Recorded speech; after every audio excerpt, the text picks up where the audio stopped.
રણધીરભાઈ તમારો ખૂબ ખૂબ આભાર અને જય માતાજી. આપણા ચાર મઠવાળા માતાજીનો ઇતિહાસ દેવી ભાગવતની અંદર આમનો આખો ઉલ્લેખ આવ્યો છે કે સાણા ડુંગરની અંદર 360 ગુફાઓ છે. ગાંધારીનો મોલ છે, ભીમની સોર્યું છે, હાથીખાનું છે, અને ભીમે જે હિડિંબા સાથે લગ્ન કર્યા હતા એ બી અત્યારે મોજૂદ છે, અને શિવલિંગ છે. કે પાંડવો અને કૌરવો જ્યારે જોગઠોરીમાં ત્યારે 14 વર્ષની શરત મૂકી હતી, અને કૌરવોએ એવું કીધું પાંડવોને કે જે જીતે એને રાસ કરવાનો અને હારે એ લોકોને 14 વર્ષ વનમાં જવાનું. ત્યારે પાંડવો આપણે હારી ગયા હતા, તો એમાં 14 વર્ષ ગુપ્તવાસમાં આપણે સાણા ડુંગર રહ્યા હતા, અને એ મોજું હતું ત્યારે આપણે સાણા ડુંગર છે. ચાર મઠવાળા માતાજીના ગુણગાન ગાવું, મારા જીવનમાં ઉતારું, કે સંતોની સામે મારી માને પોકારું, કે અટકાવું અધમની તારાજી, તો ચાર મઠવાળી થાય રાજી. કે વાણી અને પાણી કદી ન બગાડો, ખોટા પ્રપંચે ન થાવ કાજી, તો માં થાય રાજી. કે આવેલા પાના સ્વીકારી રમું, જીતમાં કે હારમાં મારી માને સમરું, કે સોંપી દીધી છે મેં તેને બાજી, તો માં થાય રાજી. કે બંધાતા કેવળ એ પ્રેમ તણા ઘણા, પ્રેમ વિના જોવા તો મીઠાઈ ત્યાગે, કે ભાવ થકી મારા 18 વર્ણને ધરું ભાજી, તો માં થાય રાજી. બચપણથી આપણે ચાર મઠવાળા માતાજીને પહેલેથી જ માનું છું ભૈયા. અને સાણા ડુંગર આપણે સેલણ પાવા જાય ત્યારે અમે ત્યાં જતા, અને ત્યારથી માતાજીના આપણા 30 વર્ષથી અખંડ દીવા બળે છે, અને માતાજીના પરસા અપરંપાર છે. એમ ઉત્સવ આપણે લાખ પાસમ ઉજવીએ છીએ. કે તારીખ 26/10 રવિવાર લાભ પાસમનો આપણે ઉત્સવ છે. સંતવાણી છે રાત્રિની, અને ભોજનની વ્યવસ્થા છે અહીંયા. તો સૌ ભાઈઓ બહેનો માતાઓ વડીલો સર્વને મારું ભાવ ભર્યું મારા 18 વર્ણને મારું આમંત્રણ આપું છું. અને બીજું મત એ કે આ અત્યારે કળી કાળમાં અમુક છોકરાઓ છે, બાળકો કે જે ઊંધા રવાડે અમુક પડી ગયા હોય, તો એની વિશે તમારે શિખામણના બે શબ્દો શું હોય?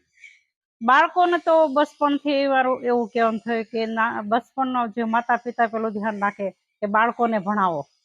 બીજા નંબરમાં કે નિવેશની રહો, કે સજ્જનથી દૂર નહીં અને દુરીજનોથી નજીક નહીં, કે કોઈ વસ્તુ આપણે ખાણીપીણી નબળી ન હોવી જોઈએ. બસ મારો તો એ ધ્યેય છે. અને ચાર મઠવાળા માતાજીના પરસા વિશે કહું ભાઈ, તો આપણે ટૂંક સમયની અંદર 10,865 દીકરા આપ્યા છે માતાજી. અને આપણે 35 વર્ષ સુધીમાં કોઈને ખોળા ન ભરણા હોય એમાં ખોળા ભર્યા છે. મહિમા છે. અને બીજા નંબરમાં કોઈને સાપ કરડ્યો હોય, નાંગણી કવડી હોય, કઈ પણ ઝેરી જંતુ કવડ્યું હોય તો એ બે માં અહીંયા કામ કરે છે. આ પ્રસાદી જ આપીએ છીએ. પછી કોઈ એઇડ્સ, કેન્સર, નિશ્ચિંતાની કઈ પણ શરીરથી કોઈ પીડાતા હોય રવિવાર એક દિવસ છે એની માટે.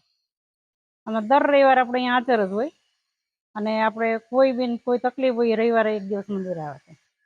હા, અને દર્શન આપણે ખુલ્લા હોય, પણ એમ કે પુષ્પરસ રવિવાર એક જ દિવસ છે. મંદિરે આવીને દર્શન કોઈ પણ દિવસે કરી શકે, પણ અહીંયા પુષ્પરસ કે કઈ હોય તો રવિવાર એક દિવસ. અને બીજું કોઈ કે કઈ પણ માતાજીએ કામકાજ કર્યું હોય તો કોઈને અહીં દેતી કેવું કશું છે.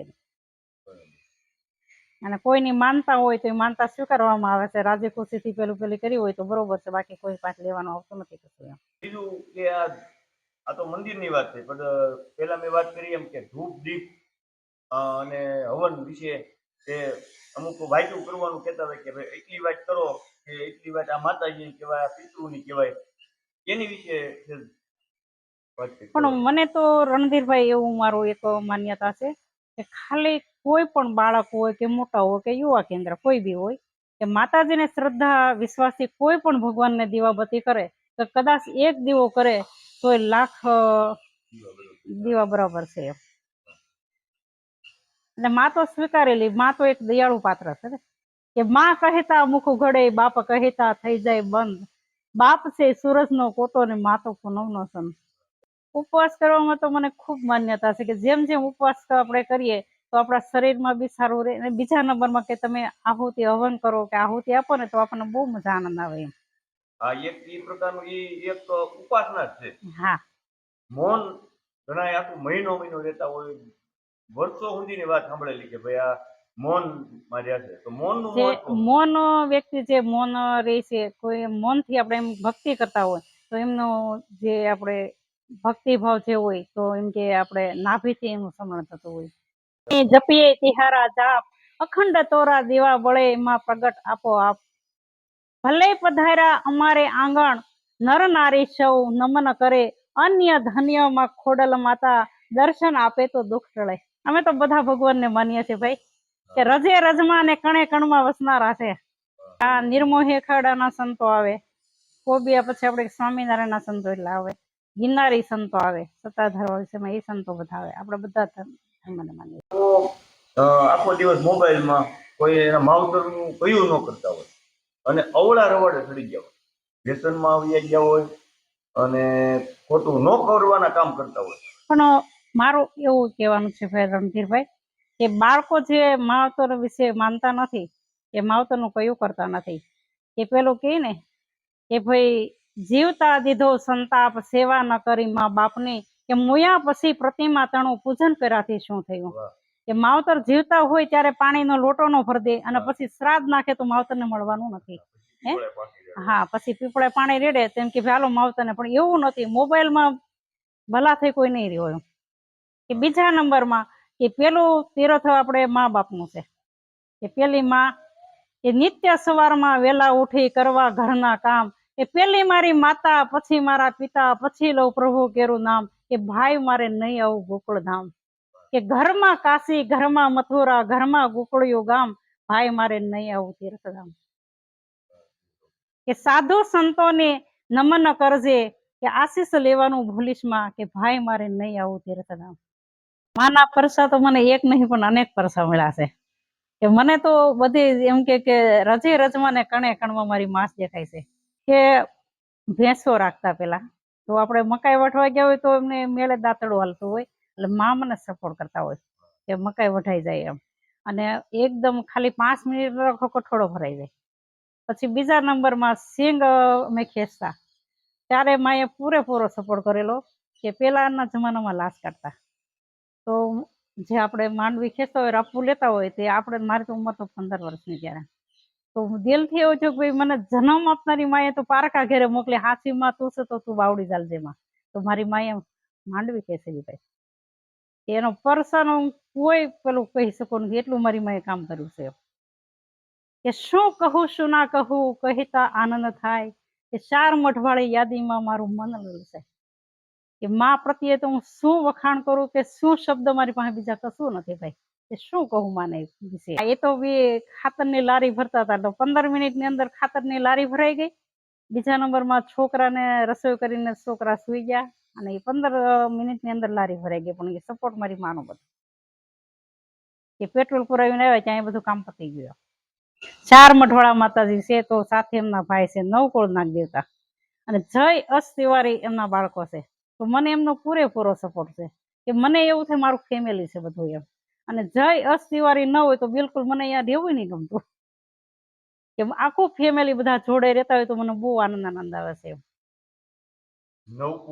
નવકુળ નાગ દેવતા માતાજીના ભાઈ છે, અમને એમના બાળકો બી અહીંયા હાજરી છે બધાની. યશ તિવારી.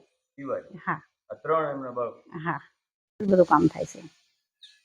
ગમે એવું સરપંચ થયો હોય તો વિરાજી 9 કોળ નાગદેવ અને 4 મઠવાળા માતાજીને જ કામ થાય છે.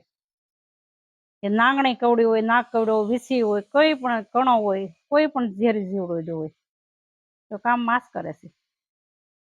અમે તો કહો આપણે સિઠ્ઠીના સાગર હોય ને એ મેલું છે, નિમિત્ત માત્ર એમ. અને કામ તો મારી માસ કરે છે ને. અને ગમે એવું દુખિયારો એવો છે, હસતા હસતા છે, રોતા રોતા એવો એને મેં હસતા હસતા મોકલા છે. તારીખ 26/10 રવિવારને લાભ પાચમ, મારા 18 વરણને મારું ભાવ ભર્યું આમંત્રણ, કે આપણે રાત્રે સંતવાણી છે. તો આપણે બિરજુભાઈ બારોટ અને પૂનમબેન ગઢવી અને વાઘજીભાઈ રબારી સાહિત્યકાર, તો બધાને હું ભાવ ભર્યું આમંત્રણ આપું છું, અને લાભ પાચમે હું પધારજો. એ એક હૃદયથી એવું કહું છું કે મને રાખજે તારી સંગાત માતા વિના ગમતું નથી. મને રાખજે તારી સંગાત માતા વિના ગમતું નથી.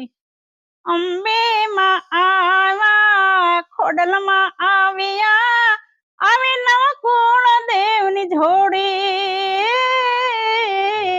મને રાખજે તારી સંગાત માતા વિના ગમતું નથી.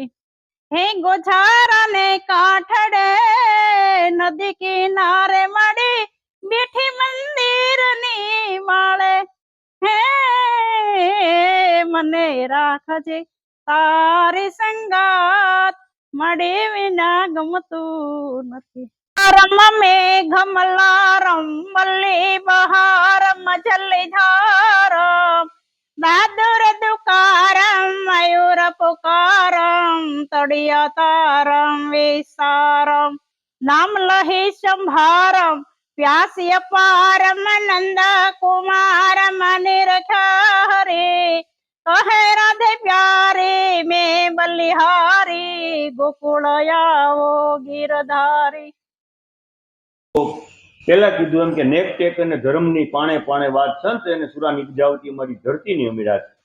એવા અડાબીડ સંતોની હિસાબે આપણે સૌ આજે એક લેરખા લૂંટી રહ્યા હોય, મજા કરી રહ્યા હોય.